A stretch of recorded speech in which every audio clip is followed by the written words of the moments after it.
Hello everyone, आज हम polytechnic fourth semester mechanical engineering production, mechanical engineering automobile, mechanical engineering core, ठीक है, तीनों ब्रांचों का सिलेबस डिस्कस करने वाले हैं। तीनों ब्रांचों का सिलेबस सेम ही रहने वाला है, इसीलिए आप कंफ्यूजन ना होइएगा।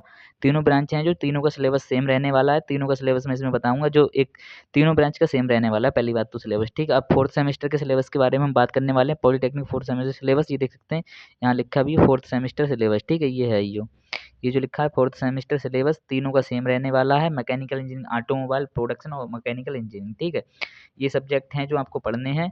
पहला है स्ट्रेंथ ऑफ मटेरियल्स, दूसरा है इंडस्ट्रियल इंजीनियरिंग एंड मैनेजमेंट, तीसरा है स्ट्रेंथ ऑफ मटेरियल लैब, चौथा है मैन्युफैक्चरिंग इंजीनियरिंग, चौथा है पांचवा है मटेरियल साइंस इंजीनियरिंग, उसके बाद अगला है थर्मल इंजीनियरिंग सेकंड, उसके बाद एडवांस स्किल डेवलपमेंट और ओपन इलेक्टिव सेकंड, उसके बाद है ट्रेडिशनल नॉलेज, ठीक है। ये सब्जेक्ट आपके रहने वाले हैं जो आपको पढ़ने पड़ेंगे फोर्थ सेमेस्टर में।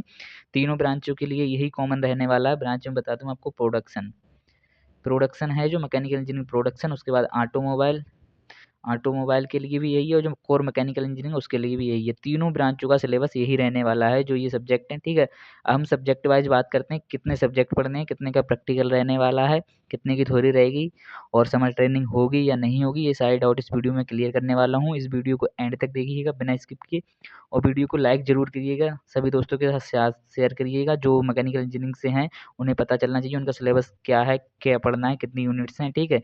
ये वीडियो शेयर कीजिएगा। बाकी आप लाइक ज़रूर कीजिएगा, लाइक करने में आपका कुछ नहीं जाता, एक आपका थंब लगता है, तो इससे हमारा भी मोटिवेशन अप होता है, जिससे कि हम नेक्स्ट वीडियो बनाएं आपकी डिटेल टॉपिक पर, ठीक है। हम बिना टाइम वेस्ट किए आपको दिखाते हैं शेड्यूल, आपको क्या पढ़ना है, ठीक है। ये रहा आपका शेड्यूल, जब तक आप चैनल को सब्सक्राइब कर सकते हैं। ये रहा, देख सकते हैं आपका, ये रहा शेड्यूल, ये रहा शेड्यूल। यहाँ लिखा है study scheme diploma engineering for fourth semester, ठीक है। फोर्थ सेमेस्टर लिखा है, ये देख सकते हैं, यहाँ सेमेस्टर दे रखा है। ये नीचे वाला, ऊपर वाला आप ध्यान ना दें, ये वाला सेमेस्टर है आपका, ठीक है। ये देख सकते हैं। अब हम बात करते हैं यहाँ पर, ये देखिए, ये आइएगा, यहाँ पर आपके जो है सब्जेक्ट आ जाएंगे। यहाँ पे आपका इंटरनल असेसमेंट आ जाएगा, यहाँ पर एक्सटर्नल असेसमेंट आ जाएगा, यहाँ पर टोटल इंटरनल एक्सटर्नल दोनों आ जाएंगे। उसके बाद यहाँ पर आपका एग्जाम टाइप आ जाएगा। एग्जाम टाइप मतलब किस टाइप का एग्जाम होना है, आपका एग्जाम प्रैक्टिकल में होना है, थ्योरी में होना है, ये देख सकते हैं यहाँ, ये इन ठीक किया, ये आपको बता दिया। ये पहला जो आपका थ्योरी रहने वाला है, दूसरा थ्योरी रहने वाला है, तीसरा प्रैक्टिकल है, उसके बाद प्रैक्टिकम है, उसके बाद प्रैक्टिकम है, उसके बाद प्रैक्टिकम है, उसके बाद इसमें ये प्रैक्टिकम वाला, ये जो इसका थ्योरी होगा, यहाँ प्रैक्टिकम लिख रखा है इनने, यहाँ, और ये जो सब्जेक्ट है आपकी, ये क्वालिफाई रहने वाले हैं, मतलब आपको ये क्वालिफाई करना है, आपकी ये इसके नंबर ऐड नहीं होंगे, ठीक है। ये रही डिटेल बेसिक। अब हम बात करने वाले हैं डिटेल में, ठीक है। ये देख सकते हैं आपके, ये रहे सब्जेक्ट। पहले में बात करने वाले हैं एक्सटर्नल, मतलब जो आपकी थ्योरी होने वाली है, बोर्ड के एग्जाम होंगे उन पेपर की बात करने वाले हैं। ये रहे आपके सब्जेक्ट थ्योरी के, देख सकते हैं आप कितने पढ़ने। पहला आपका स्ट्रेंथ ऑफ मटेरियल्स, ये थ्योरी का पेपर है, 60 नंबर का होने वाला है, 3 घंटे का। दूसरा आपका इंडस्ट्रियल इंजीनियरिंग एज मैनेजमेंट, ये आपका 60 नंबर का पेपर रहने वाला है, ठीक। उसके बाद आ जाते हैं, ये तीसरा पेपर है आपका मैन्युफैक्चरिंग इंजीनियरिंग, ठीक। ये भी 60 नंबर का पेपर रहने वाला है, 3 घंटे में आपके। ये रहे 3 पेपर, ये आपके 3 पेपर हैं, 2 स्टार्टिंग के हैं, और ये है जो आपके पेपर होने वाले हैं, 60-60 नंबर के 3 घंटे के पेपर होने, ये आपके पेपर होने हैं 3, ठीक है। अब हम बात करते हैं इसी में प्रैक्टिकल की। ये देख सकते हैं प्रैक्टिकल का कॉलम है, प्रैक्टिकल के आपके 3 होने हैं, ये देख सकते हैं प्रैक्टिकल का कॉलम है, ठीक है। प्रैक्टिकल, पहला प्रैक्टिकल आपका होने वाला स्ट्रेंथ ऑफ मटेरियल लैब, ठीक है।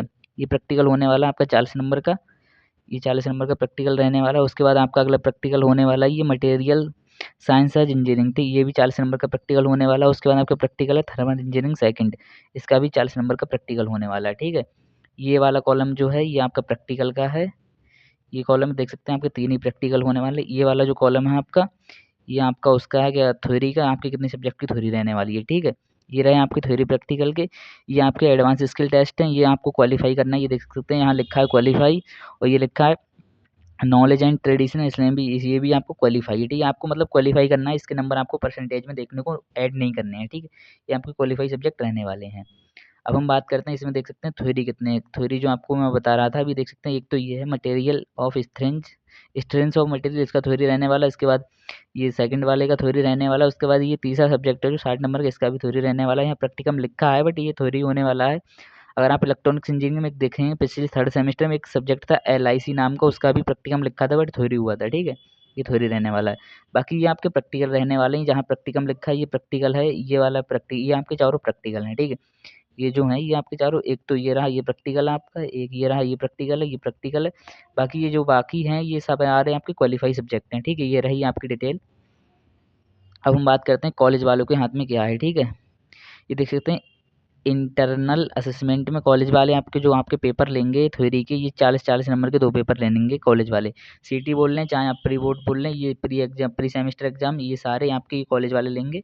उसके बाद जो आपके प्रैक्टिकल लेंगे कॉलेज वाले, ये देख सकते हैं ये 60-60 नंबर के 3 प्रैक्टिकल लेंगे, एक 40 नंबर का प्रैक्टिकल लेंगे मैन्युफैक्चरिंग इंजीनियरिंग का, 60 का लेंगे स्ट्रेंथ ऑफ मटेरियल लैब का, उसके बाद 60 का लेंगे मटेरियल साइंस एंड इंजीनियरिंग का, और उसका 60 का लेंगे थर्मल इंजीनियरिंग सेकंड का। ये आपके प्रैक्टिकल लेंगे कॉलेज वाले। मतलब ये आपकी सारी ये जो इंटरनल में आते हैं ये आपके सारे कॉलेज में ही होने हैं। कॉलेज वाले पेपर ले लें चाहे वैसे ही नंबर देते हैं, बाकी ये लेते हैं कॉलेज वाले। मतलब प्रॉपर सब काम कराते हैं, प्रैक्टिकल भी कराते हैं, थ्योरी भी कराते हैं, अगर पेपर होते हैं तो पेपर भी कराते हैं, ठीक है।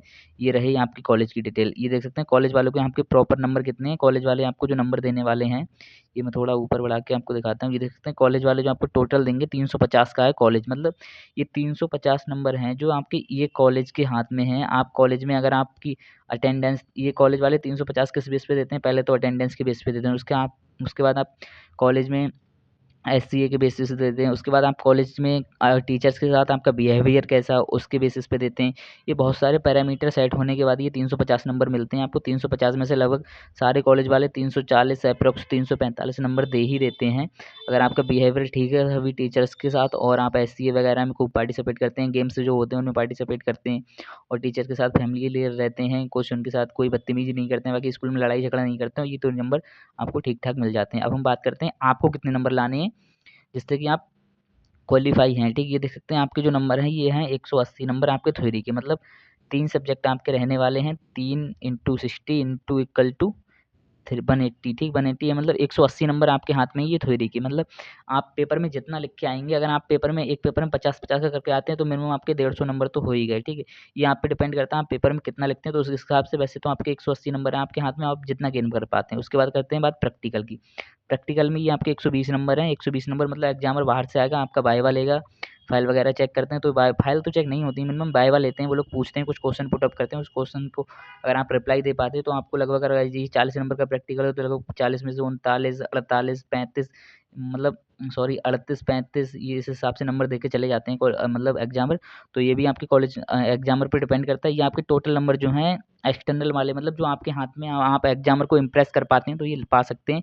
300 में से लगभग ये 280 तो आप पा ही सकते हैं, 280, 290, ठीक, ये आप पा सकते हैं। बट आपको इस 290 पाने के लिए पहले तो ये जो 120 नंबर 180 नंबर हैं, इसके लिए बहुत ही ज़्यादा मेहनत करनी पड़ेगी। लगभग आपको एक सब्जेक्ट में 55-55 नंबर लाने पड़ेंगे, 55, 58, 59 इस टाइप के नंबर लाने पड़ेंगे, तब आप 280, 290 गेन कर पाएंगे। वरना ये इतना आसान नहीं है जो मैंने बोल दिया। 280, 290 गेन करना बहुत ही ज़्यादा मुश्किल है, ये नंबर गेन करना। अगर आप ठीक से पढ़ाई करते हैं, रेगुलर पढ़ाई करते हैं, तो कोई बड़ी बात भी नहीं है, आप गेन कर सकते हैं, ठीक है। अब उसके बाद आपका टोटल जो रहने वाला है, टोटल रहने वाला है 650 का, ठीक है। ये 650 का आपका टोटल रहने वाला है। ये तीनों ब्रांचों के लिए रहेगा, मैकेनिकल, प्रोडक्शन, ऑटोमोबाइल और कोर मैकेनिकल, तीनों ब्रांचों के लिए सब्जेक्ट ये कॉमन है। यही सब्जेक्ट पढ़ने हैं आपको 4th सेमेस्टर में। ये मैं आपको बार बार बता रहा हूँ, ये आप कन्फ्यूजन में मत रहिएगा कि प्रोडक्शन का सिलेबस अलग है, मैकेनिकल का अलग है, ऑटोमोबाइल का अलग है। तीनों ब्रांचों का सिलेबस सेम ही रहने वाला है, ठीक है। ये देख सकते हैं आपके 3 की थ्योरी हो गई, 3 सब्जेक्ट प्रैक्टिकल होने हैं, बाकी 650 का आपका टोटल रहने वाला है, और 300 आपके हाथ में है, मतलब आप कितना गेन कर पाते हो। और ये जो देख सकते हैं 350 आपके कॉलेज वाले देंगे, आपकी अटेंडेंस, एससीए वगैरह, और जो टीचर बिहेवियर, कुछ अटेंडेंस परसेंटेज का भी रहता है, 75% अटेंडेंस कम है आपकी, तो उस हिसाब से ये सब रहता है। ये कॉलेज वाले तो अप्रोक्स ठीक दे देते हैं नंबर, बट आपको अपनी तैयारी फुल रखनी है, जिससे कि आपको 3 सब्जेक्ट में सब्जेक्ट भी कम है, तो आपको ठीक से पढ़ेंगे तो आप अच्छे नंबर गेन कर पाएंगे, ठीक है। उसके बाद ये एससीए के 50 नंबर मिलते हैं आपको। ये एससीए के 50 में से लगभग कॉलेज वाले 50 में से 49, 48, 45 दे ही देते हैं, अगर आपका बिहेवियर ठीक है कॉलेज के अकॉर्डिंग, ठीक है, आप उनकी बात के अकॉर्डिंग ही काम करते हैं तो ठीक ठाक दे देते हैं, ठीक है। बाकी देख सकते हैं 5th सेमेस्टर में आपकी ट्रेनिंग के बारे में हम बात कर लेते हैं, थोड़ी ट्रेनिंग होगी नहीं होगी। देख सकते हैं यहाँ लिखा है, ये साइड में लिखा है, मैं आपको दिखा नहीं पा रहा हूँ, ये साइड में है, 1 मिनट जूम कर रहा हूँ मैं, हो जाए शायद तो। ये देख सकते हैं, ये लिखा है इंडस्ट्रियल ट्रेनिंग ऑफ 4 से 6 वीक, मतलब 4 से 6 हफ्ते की आपको ट्रेनिंग करनी है। ये देख सकते हैं, ये लिखा है नीचे, ये साइड में नीचे पूरा रख लिखा है 4th सेमेस्टर। ये देख सकते हैं 4th semester exam and will be even semester, मतलब जो आपके 4th सेमेस्टर के जो आपके एग्जाम होंगे, 4th सेमेस्टर के एग्जाम आपके खत्म हो जाएंगे, मतलब समाप्त हो जाएंगे। उसके बाद 5th सेमेस्टर में आप आपको 4th सेमेस्टर के जस्ट बाद ही आपको 4 से 6 हफ्ते की ट्रेनिंग मतलब 1 मंथ की ट्रेनिंग करनी पड़ेगी। उस ट्रेनिंग का सर्टिफिकेट लाके आपको कॉलेज में देना पड़ेगा। उस सर्टिफिकेट से आपको 50 नंबर मिलेंगे, जो 50 नंबर मिलेंगे वो आपके 5th सेमेस्टर में ऐड होंगे, ठीक है। तो इसीलिए बोल रहे हैं 5th सेमेस्टर आपको 4th सेमेस्टर के जस्ट बाद एक ट्रेनिंग करनी पड़ेगी मिनिमम 1 मंथ की। उसमें आपको सर्टिफिकेट लाके कॉलेज में सबमिट करना पड़ेगा। उस सर्टिफिकेट के बेसिस पे आपको 50 नंबर मिलेंगे, वो आपके 50 नंबर 5th सेम में ऐड होंगे, ठीक है। ये रहा आपका डिटेल सिलेबस। अगर आपको एक-एक सब्जेक्ट का डिटेल सिलेबस चाहिए कि मतलब जैसे स्ट्रेंथ ऑफ मटेरियल में कितनी यूनिट हैं, इस यूनिट में कितना टॉपिक है, क्या-क्या पढ़ना है, ये सारा चाहिए तो आपको इस वीडियो में कमेंट कीजिएगा। मैं ये वीडियो की डिटेल अगला डिटेल डिस्कस करूँगा सिलेबस में मतलब किस सब्जेक्ट में कितनी यूनिट हैं, जैसे इंडस्ट्रियल इंजीनियरिंग मैनेजमेंट में कितनी यूनिट हैं, क्या-क्या पढ़ना है, ये सारी डिटेल आप कमेंट में डिटेल सिलेबस डालिएगा तो मैं आपका नेक्स्ट वीडियो डिटेल में बना दूँगा कितने सब्जेक्ट मतलब कितनी यूनिट पढ़नी है, ठीक है। बाकी अगर किसी बच्चे की रह गई है, जैसे कोई और बच्चा रह गया है ब्रांच वाइज उसका सब्जेक्ट नहीं पता चल पा रहे हैं, तो आप बता दीजिए किस ब्रांच से आप हैं। मैं नेक्स्ट वीडियो उस ब्रांच की डिटेल सिलेबस में आपको प्रोवाइड करा दूँगा, ठीक है। थैंक्स फॉर वाचिंग, मिलते हैं नेक्स्ट वीडियो में। बाकी चैनल को सब्सक्राइब करें, वीडियो को लाइक करें और ज़्यादा से ज़्यादा केमिकल मतलब प्रोडक्शन इंजीनियरिंग वाले बच्चों के साथ शेयर करें।